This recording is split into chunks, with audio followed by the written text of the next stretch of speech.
a 98% voting record on key votes for NFIB.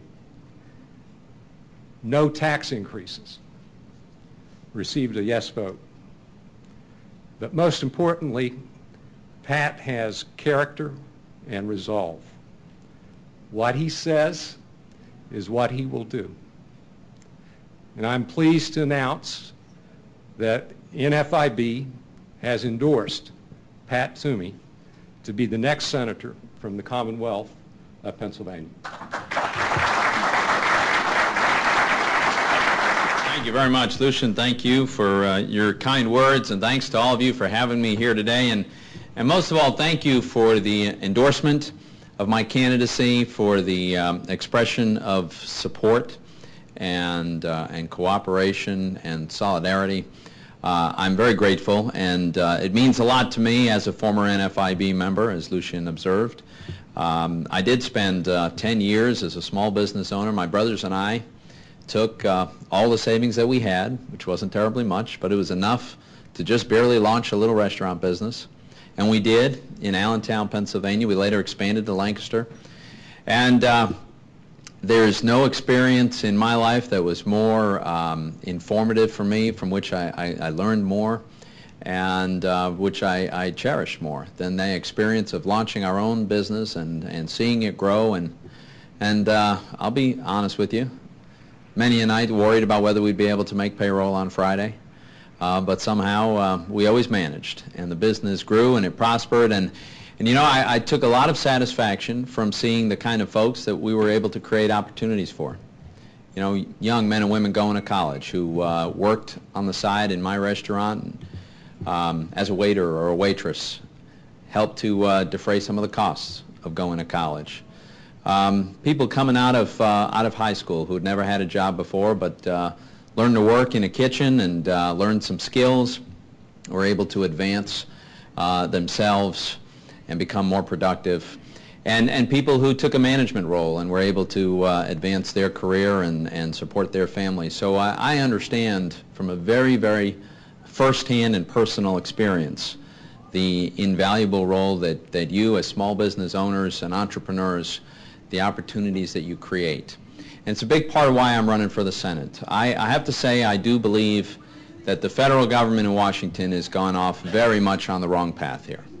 And when you think about what has happened in just the last year or so, serial bailouts of failing companies, nationalizing whole industries, spending on a scale that I never imagined possible, deficits and debt that are absolutely unaffordable, cap and trade, which will drive energy costs through the roof, card check, which would deny workers a secret ballot, and government-run health care. And that's just the first year.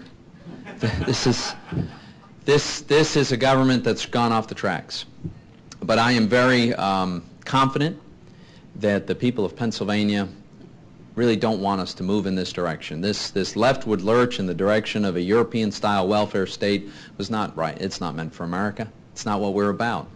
And across Pennsylvania, I hear people every day, many of whom have never been involved in politics before, but come up to me and say, Pat, how can I help your campaign? You've got to win.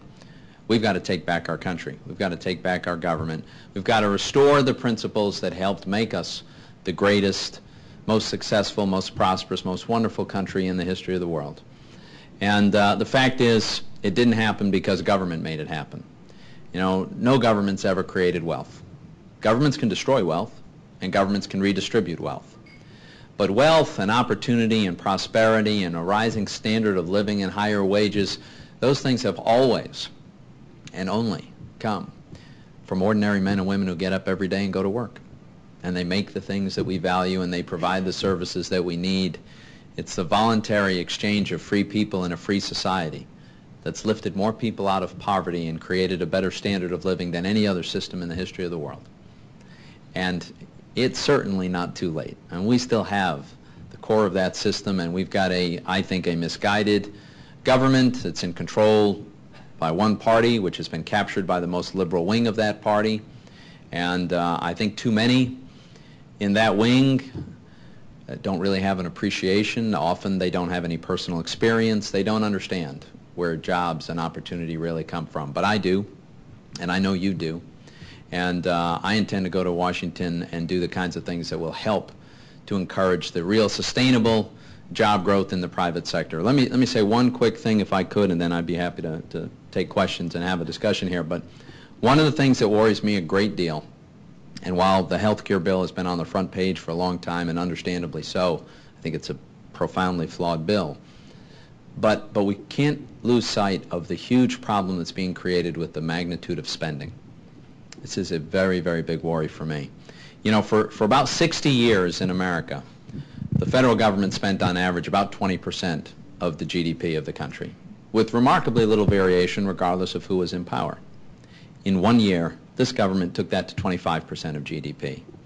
That is itself a 25% increase in the size of the government virtually overnight. And according to their own projections, it stays at nearly that level for the indefinite future. This is what is driving an unsustainable deficit and an unaffordable debt. You know, there's a little country on the edge of Europe that's on the front page of the papers every day. Greece has jeopardized the value of the euro, created political instability within the European Union, all because this little tiny country that's maybe 3% of Europe's GDP is running a budget deficit that's 13% of their GDP. Folks, the United States is running a budget deficit that's 11% of our GDP.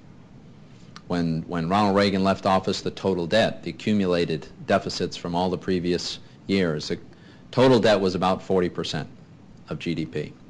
When George W. Bush left office, total debt was about 40% of GDP. Today, total debt's about 62% of GDP, and according to the Obama administration, according to their own projections, it goes over 80% before this administration leaves office, if they have their way, and if they have the optimistic outcomes that they're projecting and about which I am skeptical. Folks, we cannot afford this. We cannot sustain this.